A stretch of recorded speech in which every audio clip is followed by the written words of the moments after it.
정말로 급박하게 돌아가는 한반도 정치 안보 상황 매주 금요일 이분하고 짚어봅니다. 간신간별사 김종대 전 의원 최강 디펜스 코너 시작하겠습니다. 안녕하십니까? 아이고 안녕하세요. 깜짝 놀랐네. 간신간별사. 네. 뭐 너무 간신으로 잘 감별해 주셔가지고. 예. 네. 온 천지가 간신들 판입니다. 간신이... 썩은 냄새가 풀풀 납니다. 알겠습니다. 자, 이 얘기부터 먼저 해보죠.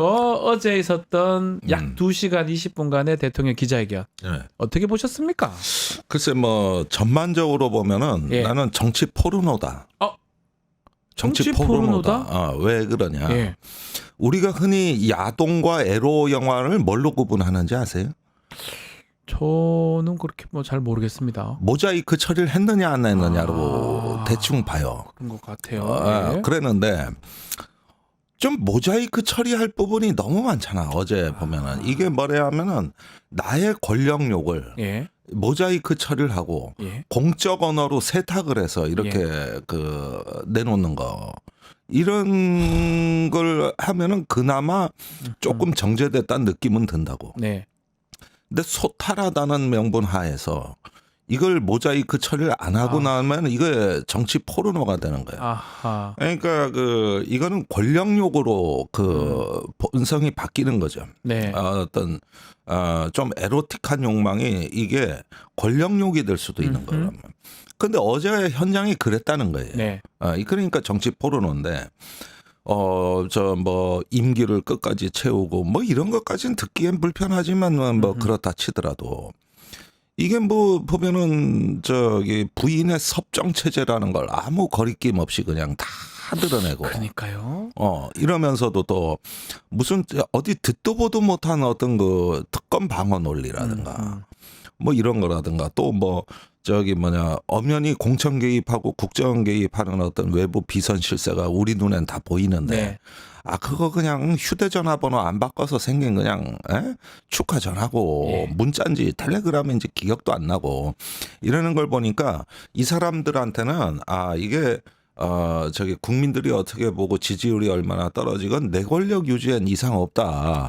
이걸 자꾸 드러내는 일종의 권력의 과시용, 욕망 이런 원초적인 거 이런 것들을 이런 사적인 욕망을 어떤 공적인 자리에서 펼쳐놓는다. 네. 이게 포르노 아닌 뭡니까? 포르노다, 이게. 정치 포르노지.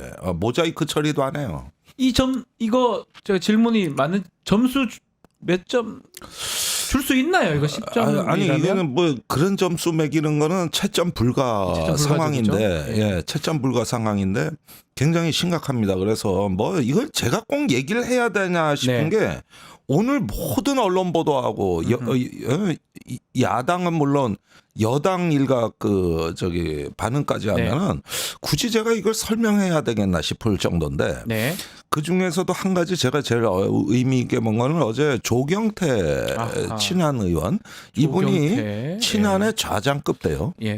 뭐 최다선 의원 5선이죠? 6선인가요? 5선인가요? 이분이 어제 MBC에 나와가지고 이제는 용산과 결별할 때라고 그랬어요. 그러니까 이제는 용산이 정치의 중심이라는 걸 인정할 수 없다는 투예요. 그래서 그 말이 제가 보기에는 사실은 헤어질 결심을 하는 가장 의미 있는 표현이었어요. 근데 한동훈 대표 뭐 입장이 없어요. 그 질문도 나왔어요. 한동훈 대표도 똑같은 생각이냐. 아하. 그러니까 다 평가하고 있다 그랬어요. 평가만 하고 있다. 평가하고 있다.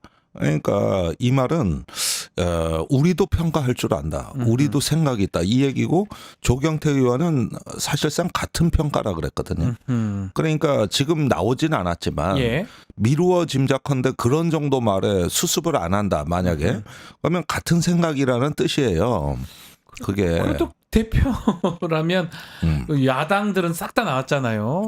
아직 안 나왔다는 것도 그렇고 추경호 원내대표는 아주 진솔하다 뭐 이렇게 진솔하다. 뭡니까 이거는 또? 그러니까 그 당은 대표가 둘입니다. 추경호가 대표하는 국민의힘이 있고 한동훈이 대표하는 국민의힘이 있어요. 난 그 당의 당원들이 지금 신기가 몹시 불편하실 것 같아. 두 군데에서 나오니까. 그렇지. 누구를 믿고 살아야 돼? 그거 얼마나 당비내는 당원들이 힘드시겠어. 자, 가장 이제 어제 기자회견에 눈에 띄었 뭐 사실은 질문지가 딱 정해져 있어요.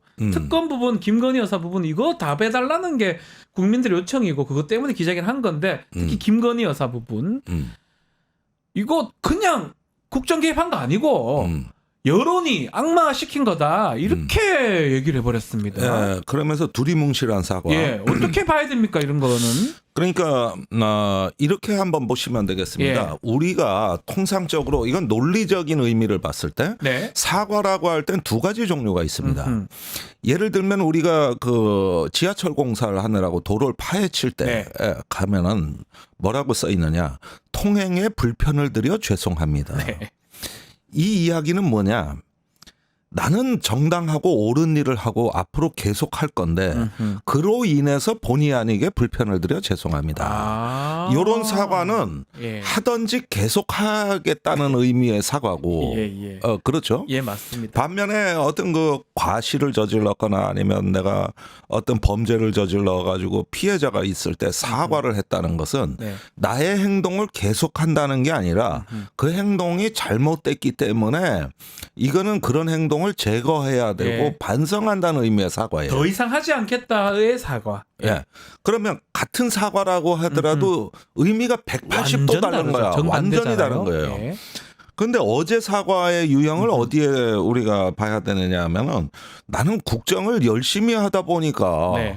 거기서 생긴 그 살피지 못한 일이었고 예. 매사가 바빠서예요. 네. 취임식 전날 수백 통의 전화가 오고 외교 사절 전화도 오고 그러다가 전화 받은 거고 그걸 텔레그램인지 문자인지 어떻게 기억하고 이거 바빠서죠. 그다음에 선거 때는 집에 들어가면 피곤해서 그냥 쓰러져 자는데 네. 그래서 내가 챙기지 못한 전화로 오는 각종 메시지를 우리 여사가 새벽 5시까지 안 자고 그렇게 다 해줬고. 그러니까 매사가 보면은 나는 너무 국가 일에 국정에 열심히 몰입하다 보니 생기는 거를 부인이 대신 해준 건데 이게 왜 국정농단이고 개입이냐 이거지. 그렇죠. 그러니까 이런 것들이 바로 공사장에서 우리가 보는 사과예요. 그거 팻말 하나 붙여놓고 지 일만 계속하는 거야. 계속 땅 파는 거지. 예. 그 뭐라고 욕할 수가 없는데. 예. 근데 어제 그렇게 얘기를 해버리는 거예요. 이거를. 그러니까 계속하겠다는 뜻이요.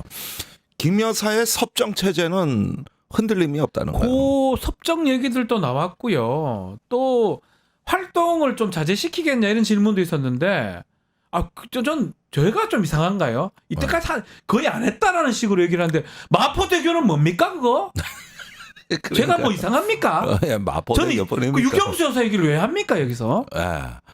그러니까 과거에 참 박정희 대통령 시절만 하더라도 오직 한 사람을 위한 국가. 네. 그러니까 유신 체제에서 그때 유경수 여사가 그 야당 역할을 한다는 그거 자꾸만 어떤 반딧불 같은 이야기. 이 어둠 속에서 그거 하나만 해도 신선했지 사실은. 네, 그때는 그 상황에서 그건 아주 독재와 그 철권 통치 시절에 뭔가 그 국민들이 참 아주 절박한 시절의 얘기 아닙니까?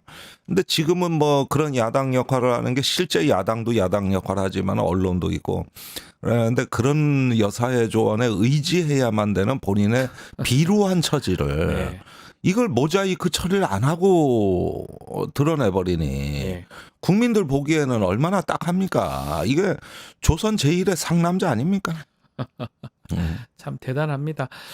제2부속실 얘기도 했었고 특히 명태균 씨 관련해서는 아무것도 잘못한 게 없다라고 얘기를 거의 하고 언급이 있습니다. 없었어요. 질문이 나왔는데도. 이거를 답변을 이렇게 하는 게 맞나요? 우리가 지금 궁금해하는 거는 그 목소리가 있는데 그게 내 목소리 아니라고 한다든지 어떤 취지에서 나온 얘기를 한다든지 해야 되는데 잘못한 거 하나도 없고 그런 거 지시한 적도 없고 감출 것도 없고 뭡니까? 근데 일단 뭉개고 간다. 뭉갠다. 근데 그 부분에 대해서는 이거를 우리가 이 발언의 어떤 것을 분석적으로 보기 이전에 이미 지난주에 정진석 비서실장이 국회 운영위 국정감사에서 그 녹취는 정치적, 법적, 상식적으로 아무 문제 없다 하고 되레 윽박지르지 않습니까? 그때 정리가 끝난 거예요. 아하. 그때 정리가 끝났는데 네. 여기에는 두 가지 계산이 있어요. 첫째, 민주당에 더 이상 육성 파일 없다. 네. 더 까질 거 없다. 예. 둘째, 명태균은 정리됐다. 셋째, 이제 검찰의 출구 전략이 시작된다. 아. 이 세 가지가 지난주에 정리가 된 거예요. 아하, 맞춰 떨어지니까 그런 얘기를 했군요. 그러니까 전격적으로 어제 7일 날 대통령 기자회견이 결정이 된 겁니다. 아. 이제는 저 성문 열고 나가 싸우자. 그래서 수석만 2달 동안 자기들이 입도 뻥긋 못했었다고. 네. 그러다가 그게 정리가 된 거예요. 그러면은 검찰에서는 이제 명태균 씨에 대해서는 싼 거, 뭐 집행유예 2년 이내로 나올 거, 뭐 별건 하나 뭐 해가지고 하나로 그냥 털고, 네. 그래서 정치자금 수사는 마무리 짓고, 네. 여론조사 조작이라든가 공천 개입이라든가 국가 산단 문제는 창원지검에서 수사를 안 하는 겁니다. 네. 이건 하더라도 나중에 중앙지검으로 갈 가능성이 높아요. 네. 그러면은 이렇게 해서 견적이 나와버린 거예요. 설계도가. 아. 그러니까 명태균 씨 태도가 돌변했어요. 바뀌었어요. 완전히 SNS 바뀌었어요. 보면, 네. 지금까지 한 모든 발언에 대해 사과를 합니다. 그다음에 다시 윤석열 대통령 부부에 대한 어떤 일종의 그 하수인 내지는 네. 순종의 모드로 바뀌고 네. 싹싹 바뀌고 그다음에 오늘 검찰에 소환되는 거예요. 여기까지 착착. 그다음에 민주당의 공익 제보자들을 극렬하게 비난합니다. 네. 대표적으로 강혜경 씨. 네. 네. 예, 그다음에 김태열 씨. 그 미래항공연구소 대표죠. 그래가지고 총뿌리를 들이대고 이게 기관총 난사하듯이. 이렇게 모두가 갑자기 바뀌었어요. 자, 이런 일들이 전부 한순간에 일어났다는 건 뭘 의미하느냐 이거죠. 정리가 됐다라는 거군요. 지난주에 정리가 다 된 거예요. 정리가 됐고 그래서 기자회견까지 딱딱딱 연결된 것이다. 그렇죠. 그리고 또 한 가지는 뭐냐면은 그 명태균 씨가 변호사를 선임했어요. 네. 김소연 변호사라고 있어요. 네, 네. 아주 극우 인사고. 네. 그다음에 그 김소연 변호사가 속한 법무법인의 황우여 대표 변호사입니다. 네. 이분이 얼마 전까지 국민의힘 비대위원장 하시던 분이에요. 네. 옛날 대표도 했고요. 다시 말하면은 언로가 생긴 거죠. 그래가지고 그 용산하고의 거래적 통로, 거래적인 어떤 상황이 조성이 된 거예요. 이렇게 되니까 명태균 씨가 완전히 돌변해가지고 지금까지 우리가 명태균이 권력욕으로 국정에 개입했고 여사를 통해서 뭐 인사에 개입했다. 그러나 이 사람 인간성을 가지고 우리가 비난한 사람은 거의 없어. 네. 그 행위를 비난했죠. 그렇죠. 근데 지금 나오는 거는 완전히 인간성의 민낯이 나오고 있거든. 이제까지 한때 일했던 사람들에 대해 가지고 완전히 이제는 삿대질하고 나서기 시작하고 그렇죠. 이제는 인간성이 드러나는 국면이 돼 버렸다고. 완전히 돌변한 모습이에요. 완전히 괴물이 됐어요. 이야. 그렇게 되니까 예. 이건 견적이 나왔구나. 그러니까 민주당의 공익 제보로 들어갔다가 하니까 이제 진영 논리가 완성이 되는 거죠. 네. 민주당을 공격하면서 그 공익 제보자까지도 공격할 수 있는 이 판이 짜여진 거예요. 그러면 이게 이렇게 끝납니까? 아니면 민주당이 뭐 다른 걸 갖고 있을 가능성은 없습니까? 아니 그러니까 이제 여기서 우리가 좀 봐야 될 거는 명태균 씨가 민주당의 그 녹취 파일을 제보한 사람을 잘못 지목했다는 거. 엉뚱한 사람을 지목했어요. 그러니까 명태균 씨도 다 모른다는 게 여기서 제가 봐도 그렇거든요. 저도 전화할 때 뭐 많은 사람을 통화하니까 이게 어디서 나온지 어떻게 알고 하는 겁니까? 그러니까 또 더했을 수도 있고 또 다른 증거 나오면 어떡할 건데요? 아니 육성 파일은 있을지 없을지 저는 몰라요. 그리고 제보자를 보호해야 된다는 건 맞는데 맞습니다. 이 점에서 지금 민주당이 상당한 어려움을 겪고 있습니다. 사실은. 제보자 보호라든가 여러 인간관계라든가 이런 것들을 다 살피면서 까야 된다는 게 이게 보통 어려운 일이 아니에요. 맞습니다. 그런 점에서 민주당이 어려움을 겪고 있는 건 사실이에요. 그런데 명태균 씨가 딱 나타나서 요놈이 제보했지 저놈이 제보했지 하고 검찰에다가 지금 좌표를 찍어주고 있는 겁니다. 그렇죠. 그런데 그게 사실은 빗나가고 엉뚱한 데를 찍었다고 그러면은 뭐가 있는지는 미지수인데 그런데 민주당이 모든 걸 누가 밥상 차려주는 건 아니고 네. 어렵게 구한 거일 뿐만 아니라 인간적인 문제까지 살펴봐야 되기 때문에 야당은 야당대로 어려워요 지금. 그러니까 지난주에는 딱 명태균이 좌표를 딱딱 찍어주는 걸 보고 그 용산에서는 정리가 된 거죠. 됐다. 이제 더 이상 안 나온다. 예. 그리고 명태균은 이제 다시 고개 숙였다. 예. 강아지 마냥 발랑 누워가지고 배를 보여주면서 꼬리를 살랑거린다. 죄송합니다. 저는 뭐 이렇게. 예. 요거 정리됐다. 예. 그다음에 창원지검에 지금 저기 부산지검에 있던 차장검사 하나를 보내가지고 네. 팀장을 맡겼어. 그래가지고 네가 다 지휘해. 예. 그런데 이번에 이창수라는 검사인데 이 검사가 누구냐 하면은 과거 특검 때 그 한동훈 의원하고 윤석열 대통령하고 같이 특검에 들어가서 수사를 했던 인물이에요. 확실하네요. 어차피 검찰은 안 믿어요. 이제 뭘 하든지 간에. 그러니까 봐봐. 여기도 다 이제 진용이 끝났어. 이렇게 보니까 이걸 다 이렇게 정리를 해놓고 대통령이 딱 나선 거지. 이건 뭐냐면 이제 출구 전략이 시작됐다. 뭉개고 간다. 그런데 그냥 뭉개면은 또 약간 좀 이런 의혹이 없던 일이 될 수는 없으니까 대통령이 이제는 직접 나서서 본인이 그거 별거 아니야. 여사가 순수한 마음으로 국정조언하는 거야. 이렇게 딱딱 쳐주는 거야. 그렇군요. 딱딱 쳐주고 국민의힘에서 윤핵관들이 그냥 또 아부와 아첨에 이제 용비어천가를 불러대고 이렇게 하면 됐지. 자, 요 측면도 있지만 또 보면 우리 갤럽 19% 나오고 이게 됐거든요. 네. 지지율 반등도 조금 노렸던 것 같기도 한데 이거 질문 한번 드려볼게요. 오늘 갤럽 나오는데 이렇게 기자회견 함으로써 명태균도 해결하고 지지율 반등 가능한 겁니까? 지지율 반등은요. 그 의미가 없는 게 이 정권에서 통상 반등이라고 할 때는 뭐 5% 10%를 얘기하는 게 아니고 2% 3%를 얘기하는 거야. 2, 3%는 그 한계 안에 아닙니까? 오차 범위 안에. 그러니까 길어야 열흘 동안 가는 2 내지 3% 반등. 이걸 얘기하는 거거든요. 답답하네요. 오늘 갤럽에서 혹시나 20이 나온다 하더라도 큰 의미가 없다는 거네요. 아니, 그런데 갤럽은 대통령 담화는 이제 그 반영이 안 되고 19였으니까 녹취록이 반응이 되는 거니까. 그런데 이런 면은 있죠. 민주당에서 계속 때리긴 하는데 결정적인 뭐 판을 뒤집을 게 안 나오니까 약간 중간에 경계선에 있던 분들이 지겹다. 이러면서 다시 원래 윤석열 내가 찍었으니까 이번에 좋게 답변해줘. 뭐 이런 몇 프로 정도는 가능해 보여요. 그러나 그것도 뭐 의미는 없을 큰 희망은 아니고. 지금 기자회견 한 큰 의미는 사실은 명태균이네요. 우리 의원님 출구 전략이고. 명태균의 출구 전략을 그다음에 이제 이재명 대표의 그 재판이 가까워지고 있기 15일 날 때문에 선고납니다. 또 서둘러서 여기서 털고 그다음에 이재명한테 집중한다. 이렇게 해서 판을 짠 거야 이 사람들이. 그리고 이게 얼마나 위험한 기획인가를 알 수 없게 밑에서 윤핵관 간신 참모들이 온갖 또 아부를 다 한 거예요. 이렇게 하니까 이제 대통령은 기분 좋았지.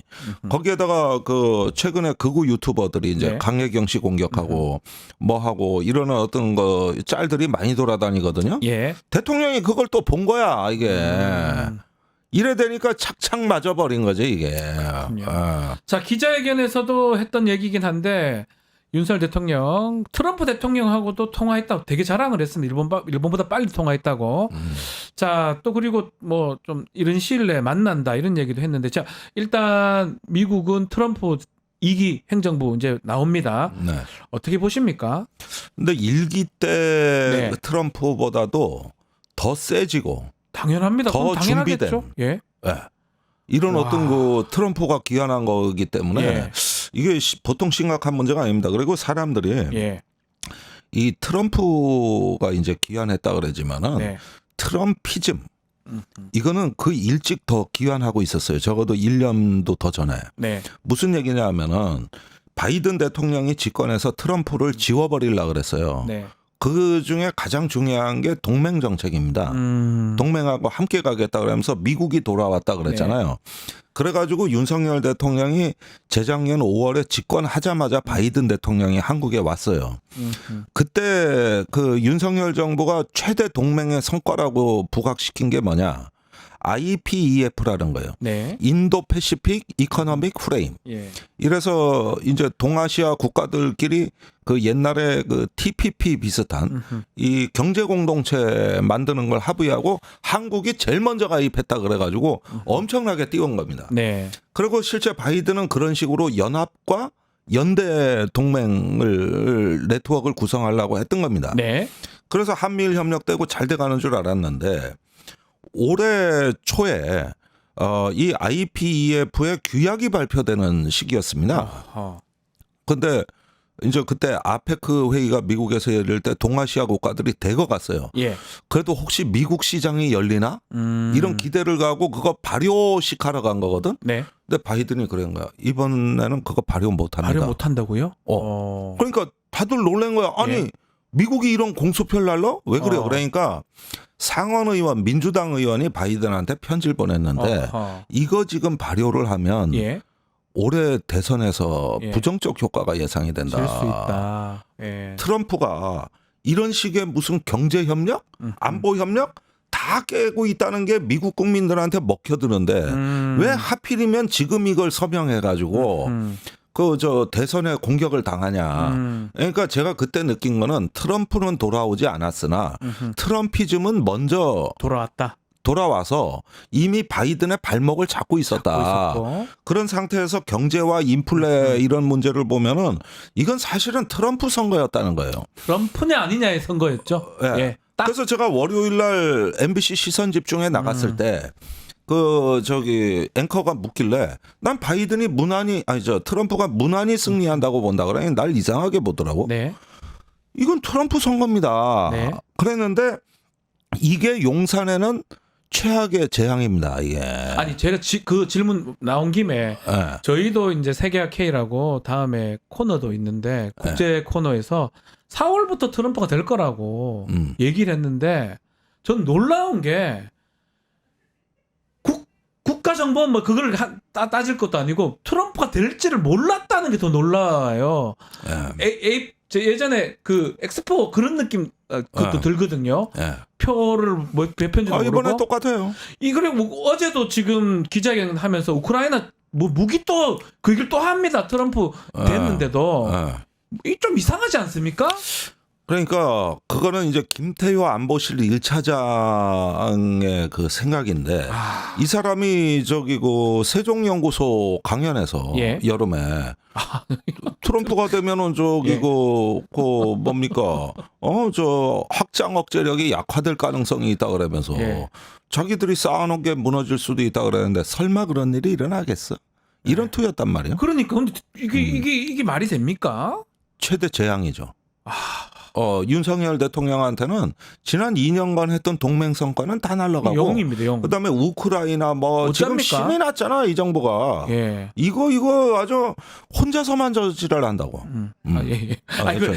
하나 그거 중에 하나가 방위비 분담금 이제 내야 됩니다. 9배 더 내야 돼요. 이거 어떻게 막을 건데요? 그러니까 이제 트럼프는 두 가지를 볼 거예요. 예. 무역 수지 현황 가져와. 작년에 한국이 대미 무역 흑자가 450억 달러입니다. 이제 우리 무역 흑자 1위국이 중국이 아니라 미국이 됐어요. 갑자기 예. 그렇게 된 거예요. 예. 이거 트럼프 제일 자극하는 겁니다. 아니 한국이 우리한테 450억 달러를 남겨 먹었다고? 벌어갔다고? 이렇게 할까 합니까? 그다음에 저기 국방비 현황 가져와봐. 지금 우리나라가 GDP의 국방비가 한 2.6% 돼요. 네. 어떨 때는 2.7% 되거든요. 미국이 지금 3.5%입니다. 뭐야? 한국이 0.8%나 적잖아. 그러면서 미군 2만 8천 명이가 있어? 네, 주둔하고 있죠 지금. 이렇게 보면은 딱 조직이 좋은 통계가 다 책상 위에 놓여 있는 거예요. 트럼프가 그런 거 잘 따집니다. 우리가 봤잖아요. 반드시 얘기할 것 같은데요. 예. 그러니까 결국은 이제는 방위비 분담금이 1기 재임 때는 5, 6배인데 지금은 10배 얘기하고 10배, 있는. 9배. 예. 그러면서 저 항공모함 보내고 전략 폭격기 보내고 전부 돈 받아내라는 거예요. 돈 내라. 자, 돈 줘야 되고 북한 왜 합니까? 북한하고 트럼프, 김정은 둘이 친하잖아요. 친하죠. 그 얘기 윤석열보다 수도 훨씬 없이 했어. 친한 것 같은데. 수도 없이 했어. 윤 대통령보다 더 친하지. 예. 예. 그래가지고 이걸 갖다가 아름다운 편지를 나한테 보냈었다. 네. 그 김정은 위원장이. 네. 아름다운 편지. 우리 서로 사랑한다는 네. 얘기예요. 그래서 또 다른 브로맨스가 이어질 것이냐인데 물론 옛날에 2018년 상황하고 지금은 좀 다르지 사실은. 네. 다르기는 한데 그때보다도 저는 오히려 더 어떻게 보면은 김정은 푸틴과 가까워질 수 있는 여건은 더 성숙됐다고 보는 거예요. 오히려. 네. 네. 그리고 이게 러시아 패키지에 한반도 문제가 들어가는 형국이라는 거예요. 이게 저는 네. 좀 슬픕니다. 안타깝고. 그렇습니다. 예. 그러면은 어떻게 돼야 되느냐? 젤렌스키는 우크라이나가 자기들 방어하는 전쟁 말고 제2전선을 벌린 게 크루스크입니다. 네. 이건 우크라이나가 러시아로 쳐들어간 거예요. 땅에 들어간 거죠. 예, 네. 젤렌스키 단독으로 한 겁니다. 다 네. 반대하는데. 예. 일단은 그 심사는 뭐냐면 여기에 꽉 눌러 앉아 있다가 종전 협상이 되면은 여기서 물러나는 조건으로 크림반도를 내놓으라든가 이렇게 거래를 하기 위한 확전 전략을 선택했는데 네. 이걸 미국이 인정하지 않을 가능성이 높습니다. 트럼프가. 그래서 크루스코에서 철수를 하고 현 교전 어떤 그 경계선에서 전쟁이 종결될 가능성이 높아요. 이렇게 되면은 그 북한 문제까지도 해결할 수 있죠. 북한 문제 그거 푸틴에 이어서 북한하고 푸틴이 한편이니까. 네. 그러니까 이걸 패키지로 묶어서 이제 갈 가능성이 높죠. 이 전쟁은 아마 끝날 가능성이 높죠. 뭐 당선되면 24시간 내에 끝내겠다라고 네, 뭐 공언한 바가 있잖아요. 아마도 대통령 취임 전부터 끝내기 위한 작업에 들어갈 겁니다. 취임 전부터 아예. 야, 그런데 답답하게 우리는 무기 지원한다 그러고 네. 바이든도 만나러 간다 그러고 이건 뭐 저는 도대체가 이해가 잘 안 되거든요. 안 되죠. 예. 그래서 제가 보기에는 2년 반 헛수고하셨다. 예. 네. 그리고 무엇보다도 우리한테 지금 역사적 순간이 열리고 있다고 보는 것은 네. 이 지금의 어떤 주변 정세 변화가 우리가 한반도 평화의 마지막 창문을 여는 정말로 세계 정세가 변하는 막차에 올라타서 우리가 역사를 바꿀 수 있는 어떤 그 기회의 창문이 열리고 있는 거 아니냐. 근데 지도자가 제 말을 더 잊지를 못하겠습니다. 이런 중요한 그러니까 트럼프라는 사람은 어쩌면 불확정적이기 때문에 우리 한반도의 평화에 어떤 다른 상황이 연출될 수도 있는데 우리 지도자, 리더 똑바로 돼 있습니까 지금?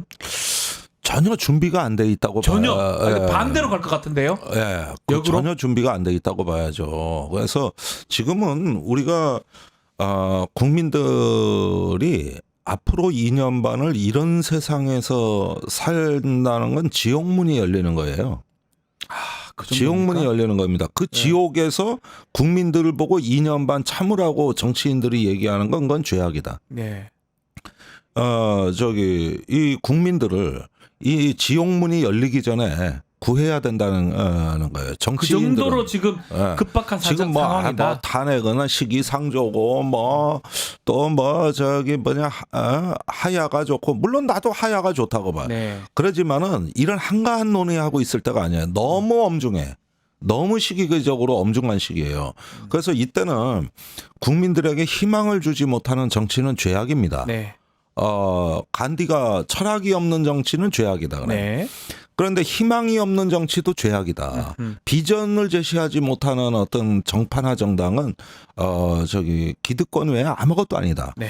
지금 우리한테 필요한 거는 이 변화하는 주변 정세에서 높은 파도를 이기고 저 바다를 헤치고 나가야 그럴 되는 능력 겁니다. 있는 지금. 정치 세력이 필요하다. 그렇죠. 지금은 어떤 대안의 질서를 만들고 비전을 제시하는 게 정치의 가장 본연의 사명이라는 거. 예. 이걸 잊으시면 안 됩니다. 알겠습니다. 자, 지금까지 김종대 의원과 말씀 나눠봤습니다. 다음 주에 다시 뵙겠습니다. 네, 감사합니다. 하루하루가 이제 두렵습니다. 네. 감사합니다. 감사합니다.